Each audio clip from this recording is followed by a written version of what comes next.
ചില കാര്യങ്ങളിലേക്ക് നമ്മൾ പ്രവേശിക്കുമ്പോൾ, ചില സ്ഥലങ്ങളിലേക്ക് നമ്മൾ പ്രവേശിക്കുമ്പോൾ, ചില വ്യക്തികളെ നമ്മൾ കാണുമ്പോൾ നമ്മിലുണ്ടാകുന്ന പ്രസരിപ്പുകൾ, അതിനെയാണ് പ്രപഞ്ചത്തിൻ്റെ ഊർജം എന്ന് പറയുന്നത്. ആ ഊർജം സ്വീകരിക്കണമെങ്കിൽ കേടുവരാത്ത ആൻറ്റിനകൾ നമുക്കുണ്ടാകണം. ആ ആൻറ്റിനകളെ സജീവമാക്കുന്നതാണ് ഭാരതീയ പാരമ്പര്യത്തിലുള്ള ഇത്തരം അന്തരീക്ഷങ്ങൾ സൃഷ്ടിക്കപ്പെടുന്നത്. എന്നെ സംബന്ധിച്ച് വ്യക്തിപരമായിട്ട് ഇവിടെ ഉയരുന്ന, അധരം കൊണ്ട് ഉയർത്തുന്ന മന്ത്രങ്ങളെക്കാൾ ഉപരിയായി ഓരോ മനസ്സുകളിൽ നിന്നും ഉണ്ടാകുന്ന നിശബ്ദമായ ഒരു ഊർജ പ്രവാഹമാണ്.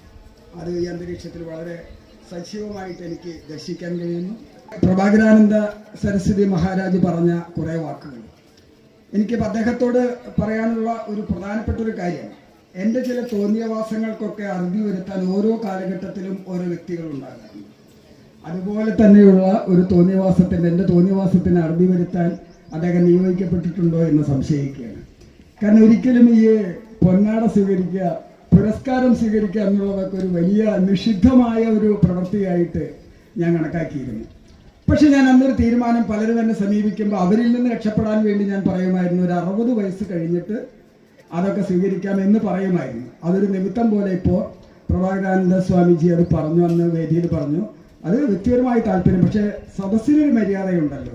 അപ്പോൾ ആ സദസ്സിൻ്റെ മര്യാദയ്ക്ക് എനിക്ക് വിധേയനാകേണ്ടി വരുന്നു. അതിനേക്കാൾ ഉപരിയുള്ള നമ്മുടെ ശാഠ്യങ്ങൾ ചിലത് നമ്മൾ അവസാനിപ്പിക്കേണ്ടിയിരിക്കുന്നു. ജീവിതത്തിലാകെ ഒരു പുരസ്കാരം സ്വീകരിച്ചുള്ളൂ, അതും ഇതേപോലെ തന്നെയാണ്. എനിക്ക് ആ പുരസ്കാരം പ്രഖ്യാപിച്ചു കഴിഞ്ഞപ്പോൾ സ്വാഭാവികമായിട്ട് പ്രഖ്യാപിക്കുന്ന പുരസ്കാരങ്ങളൊക്കെ നിഷേധിക്കുക എന്നുള്ളതാണ്. പക്ഷെ പുരസ്കാരം പ്രഖ്യാപിച്ച് ഞാൻ നിഷേധിക്കണോ വേണ്ടേ എന്ന് തീരുമാനിക്കുന്നതിന് മുൻപ് ഒരു അഹങ്കാരം പറയല്ല, കേരളത്തിൽ നിന്ന് മാത്രമല്ല ഇന്ത്യയുടെ വിവിധ ഭാഗങ്ങളിൽ നിന്ന് വർഗീസ് തൊടുപറമ്പിൽ ആ പുരസ്കാരം നിഷേധിക്കണം എന്നുള്ള അഭിപ്രായം. ചെറിയ ആളുകളൊന്നല്ല കേട്ടോ, വലിയ ആളുകൾ വിളിച്ചിട്ടാണ് അത് നിഷേധിക്കണം എന്ന് എന്നോട് ആവശ്യപ്പെടുന്നത്. അതിനൊരു കാരണം അവർ പറഞ്ഞത് RSSുമായിട്ട് ബന്ധപ്പെട്ടതാണ്, കേന്ദ്ര സർക്കാരുമായിട്ട് ബന്ധപ്പെട്ടതാണ്, സേവാഭാരതിയുമായിട്ട് ബന്ധപ്പെട്ടതാണ്. ഇപ്പോൾ വർഗീസ് തൊടുപറമ്പിലിനെ പോലെയുള്ള ആൾ ആ പുരസ്കാരം സ്വീകരിക്കരുത് എന്നാണ് പറഞ്ഞത്. അതുകൊണ്ട് മാത്രം ജീവിതത്തിൽ ആദ്യമായിട്ട് ഞാനൊരു പുരസ്കാരം സ്വീകരിച്ചു, പിന്നീട് ഇന്നേവരെ സ്വീകരിച്ചിട്ടില്ല. പക്ഷെ ഇപ്പോൾ അദ്ദേഹത്തിൻ്റെ ആ നന്മയുള്ള മനസ്സിന് ഞാൻ എൻ്റെ ശാഠ്യങ്ങളിൽ നിന്ന് മാറേണ്ടി വരുമെന്ന് തോന്നുന്നു. ഓരോരുത്തരും ഓരോ നിയോഗങ്ങൾ.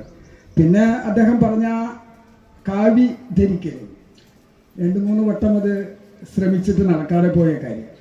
അന്നൊക്കെ ഗുരുക്കൾ എന്നോട് പറഞ്ഞു, ഉള്ളിലെരിയുന്ന ഒരു അഗ്നിയുണ്ട്, ആദ്യം നീ അതിനെ കെടുത്തിയിട്ട് വരുമെന്നാണ്. ആ തപം നമ്മളിങ്ങനെ തപിച്ചുകൊണ്ടിരിക്കുന്നിടത്തോളം നമുക്ക് ഈ ദീക്ഷ സ്വീകരിക്കുക. ഞാൻ സന്യാസിമാരെ പഠിപ്പിക്കുകയല്ല, ദീക്ഷ സ്വീകരിക്കുക എന്നതുകൊണ്ട് ഞാൻ മനസ്സിലാക്കുന്നത് കാവ്യവസ്ത്രം ധരിക്കുക എന്നോ ദീക്ഷ നീട്ടി വളർത്തുക എന്നല്ല. ദീക്ഷ എന്ന വാക്കിൻ്റെ അർത്ഥം ജ്ഞാനം എന്നാണെന്ന് ഞാൻ ധരിക്കുന്നു. അപ്പോൾ ആദ്യമായിട്ട് ദീക്ഷ സ്വീകരിച്ച ആൾ ആരാണ്? നമ്മുടെ ഭാരത സംസ്കൃതിയിൽ ആദ്യമായിട്ട് ദീക്ഷ സ്വീകരിച്ച ആൾ ആരാണ്? ആർക്കെങ്കിലും പറയാൻ പറ്റുമോ? ദീക്ഷ സ്വീകരിച്ചത് കാവ്യ സ്വീകരിച്ചിട്ടല്ല. ആദ്യമായിട്ട് ദീക്ഷ സ്വീകരിച്ചത്, ജ്ഞാനം സ്വീകരിച്ചത് ഭഗവാൻ ശ്രീകൃഷ്ണനിൽ നിന്ന് അർജുനനാണ് ആദ്യം ദീക്ഷ സ്വീകരിച്ചത്. അർജുനനാണ് ആദ്യത്തെ ജ്ഞാനദീക്ഷ സ്വീകരിച്ചത്. എന്തായിരുന്നു അർജുനന്റെ കർമ്മം? യുദ്ധം ചെയ്യുകയായിരുന്നു. അധർമ്മത്തിനെതിരെ ധർമ്മത്തിന്റെ യുദ്ധം നയിക്കുകയായിരുന്നു. അപ്പൊ ദീക്ഷ കൊടുത്തത്, ആദ്യത്തെ ദീക്ഷ മഹാഭാരത സംസ്കൃതിയിൽ, വ്യാസ സംസ്കൃതിയിൽ ആദ്യത്തെ ദീക്ഷ സ്വീകരിച്ച അർജുനനാണ്. ഞാൻ അങ്ങനെ ഒരു ദീക്ഷ സ്വീകരിക്കുക തന്നെയാണ് ചെയ്തിരിക്കുന്നതെന്ന് ഞാൻ വിശ്വസിക്കുന്നു.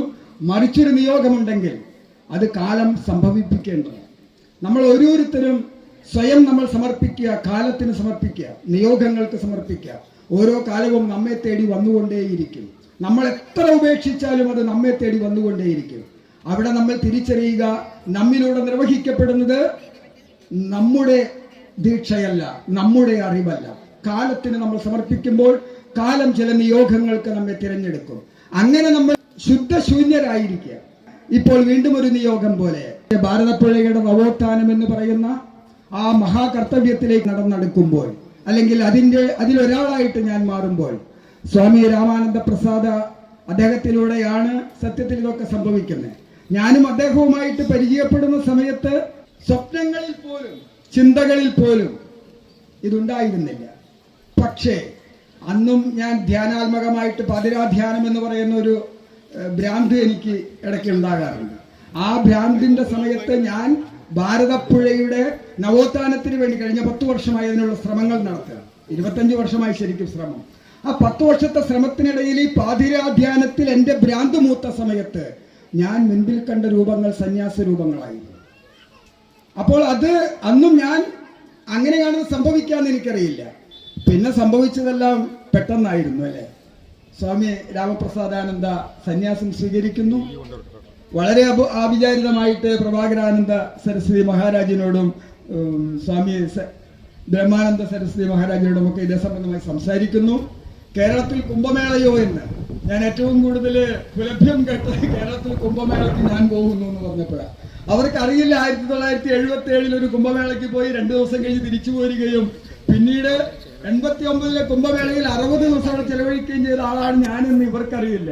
അപ്പൊ പിന്നെ ആളുകൾ പറഞ്ഞത് കേരളത്തിലെ കുംഭമേള അങ്ങനെ ഒരു സംസ്കാരമില്ല എന്നാണ്. പ്രിയമുള്ളവരെ, കേരളത്തിന്റെ കുംഭമേളയായിരുന്നു. ഓരോ മാഘമാസത്തിലെയും മകം നാളിൽ ആരംഭിച്ച് 41 ദിവസം നീണ്ടു നിന്നിരുന്ന തിരുനാവായ മണപ്പുറത്തെ കുംഭമേള എന്ന് പറയുന്നത് കുംഭമേള തന്നെയായിരുന്നു.